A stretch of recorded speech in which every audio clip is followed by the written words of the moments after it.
मेरे चैनल पर सभी आंगनवाड़ी सेविका सहायिकाओं का स्वागत है। चलिए आज बात करेंगे कि आंगनवाड़ी सेविका सहायिकाओं का मानदेय में विलंब का कारण क्या है, क्या क्या काम हो रहा है।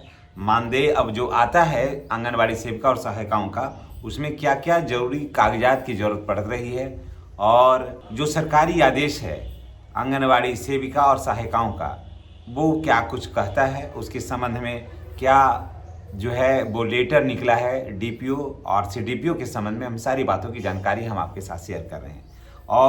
और वो लेटर का असर आप पर कितना पड़ रहा है, एज ए आंगनवाड़ी सेविका और सहायिकाएं हैं तो आप पर कितना पड़ रहा है, क्या फ़ायदा है उससे, इन सारी बातों की जानकारी हम आपके साथ शेयर कर रहे हैं। तो जितने भी सम्मानित आंगनवाड़ी सेविका सहायिकाएँ हमारी जो बहनें हैं, उनसे मेरी गुजारिश है कि चैनल को आप सब्सक्राइब करिएगा, क्योंकि जानकारी आप तक पहुँचे, अधिक से अधिक बहनों तक पहुँचे, यही हमारा लक्ष्य है, ये हमारा उद्देश्य है।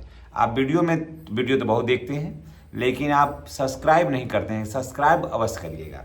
चलिए आज हम बात करते हैं कि आंगनवाड़ी सेविका का मानदेय अपडेट 2026 क्या है। आधार वेरिफिकेशन नहीं होने पर अटक सकता है आपका भुगतान, और ICDS का नया सख्त निर्देश क्या है, शिक्षा उन्होंने दिया है सारे डीपीओ और सीडीपीओ को। चलिए, बिहार के आंगनवाड़ी सेविका और सहायिकाओं के लिए मानदेय का भुगतान को लेकर के एक बहुत बड़ा अपडेट आया है। जी हाँ, जिसमें कहा गया है ICDS यानी कि एकीकृत बाल विकास सेवा निदेशालय ने लेटर जारी किया है। सभी जिला कार्यक्रम पदाधिकारी यानी कि डीपीओ को कहा है कि 9 जुलाई, जी हाँ 9 जुलाई 2026 तक सभी बाल विकास परियोजना यानी सीडीपीओ को निर्देश जारी किया था कि कर देना है, लेकिन जानते हैं आज तक ये काम विधिवत रूप से संपन्न नहीं हो पाया है। आज तक ये काम जो है विधिवत रूप से संपन्न नहीं हो पाया है, जिसकी वजह से, जबकि ये 9 तारीख को ही कहा गया था कि कर देना है, लेकिन अभी तक ये नहीं हुआ है, जिससे विभाग जो है ना सख्त है। क्या है नया आदेश, क्या है? निदेशालय द्वारा जारी पत्र में सभी डीपीओ और सीडीपीओ को निर्देश दिया गया है कि परियोजना स्तर पर 2 दिन का कैंप लगाइए, यानी कि प्रखंड स्तर पर 2 दिन का कैंप लगाइए। कैंप में सभी सेविका और सहायिका को बुलाइए, उनका आधार को आप वेरिफिकेशन करवाइए, आधार को बैंक खाता से कनेक्ट करिए, ताकि सरकार की जो योजना है वो डीबीटी के माध्यम से, समझ गए, आराम से आंगनवाड़ी सेविका और सहायिकाओं के बैंक खाते में चला जाए। क्योंकि देखिए पहले क्या नियम था वो अलग है, अब नियम काफ़ी बदला है।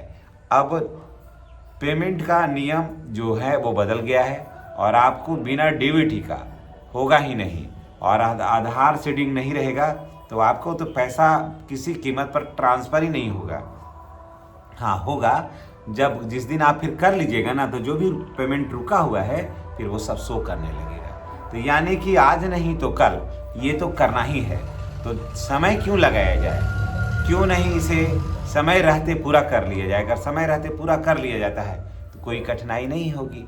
इसलिए तमाम बहनों से मैं यही कहूँगा कि अगर प्रखंड स्तर पर सीडीपीओ ऑफिस में आप लोगों को बुलाया जाता है तो अविलंब जा कर के ये सारे काम जो हैं वो आप पूरा कर लीजिए।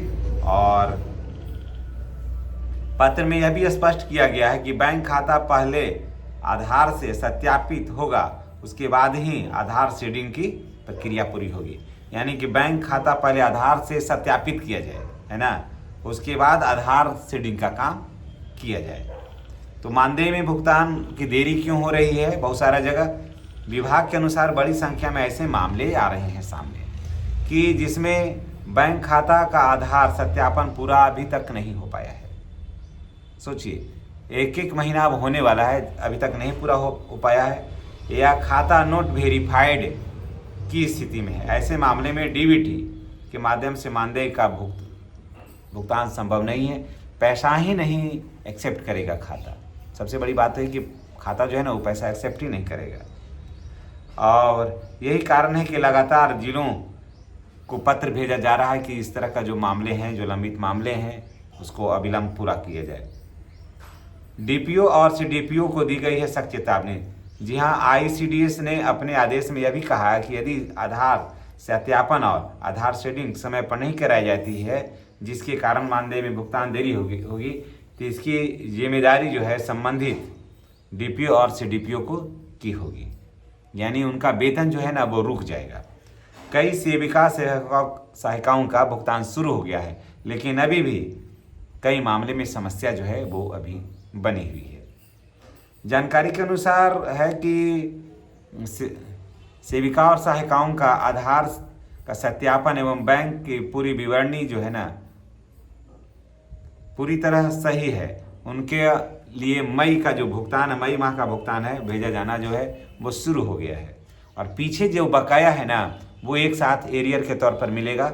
उसके लिए आपको टेंशन लेने की जरूरत नहीं है। तब देखिए, एक वास्तविक मामला सामने आया है कि सेविका के मामले में कि एक है कि जनवरी 2026 का मानदेय उनको नहीं आया है।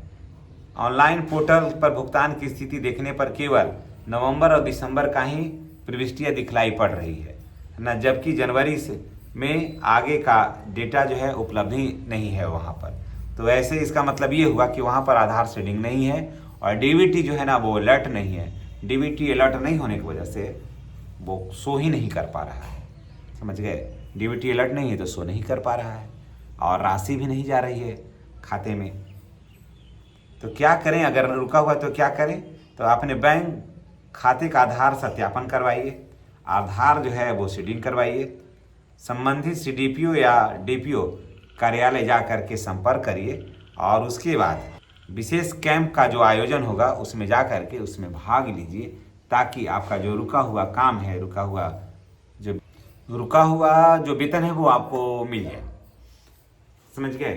अब मैं तमाम बहनों से मैं गुजारिश करूंगा या फिर उनके परिवार के कोई भी सदस्य अगर इस वीडियो को देख रहे हैं तो मैं ये गुजारिश करूंगा कि कृपया ये बताने का प्रयास करिएगा कि आप किस जिला से हैं या किस प्रखंड से हैं। नाम डालने की ज़रूरत नहीं है, और कहाँ तक आपको पैसा मिला है, या फिर आप क्या आपका आधार सीडिंग हो गया है या नहीं, ये भी बताइएगा, ताकि पूरे देश में जो आंगनवाड़ी सेविका और सहायिकाएँ हैं जो हमारे इस वीडियो को देखते हैं, तो मैं बताऊं कि अमुक बहन के माध्यम से या भाई के माध्यम से ये मैसेज आया है कि वहाँ आधार कार्ड से सीडिंग का काम हुआ है, या फिर यहाँ जो है आंगनवाड़ी में भुगतान इस माह तक हुआ है, ताकि पूरे देश में आंगनवाड़ी का जो योजना है वो एक साथ चल सके और उसका फ़ायदा पूरे देश के आंगनवाड़ी सेविका और सहायिकाओं को मिल सके।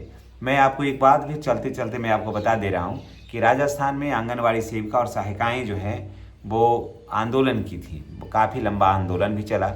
सरकार पहले तो बड़ी सख्ती से आंदोलन को दबाने का पूरा प्रयास की, लेकिन आंदोलन दबा नहीं और अंत में सरकार को आंगनवाड़ी सेविका और सहायिकाओं के आगे झुकना पड़ा, और आंगनवाड़ी सेविका और सहायिकाओं का जो मानदेय है वो 3 महीने में वृद्धि करने का आश्वासन दिया है। अब देखिए 3 महीने में मानदेय में कितना वृद्धि होता है। तो जो भी जानकारियाँ होगी तो हम आपके साथ अवश्य लेकर के आएंगे, और आपके यहाँ का क्या स्थिति है और आप ये वीडियो किस राज्य से देख रहे हैं, किस जिला से देख रहे हैं, ये भी कमेंट करके अवश्य बताइएगा। तो चलिए नेक्स्ट वीडियो में हमारी और आपकी फिर मुलाकात होगी।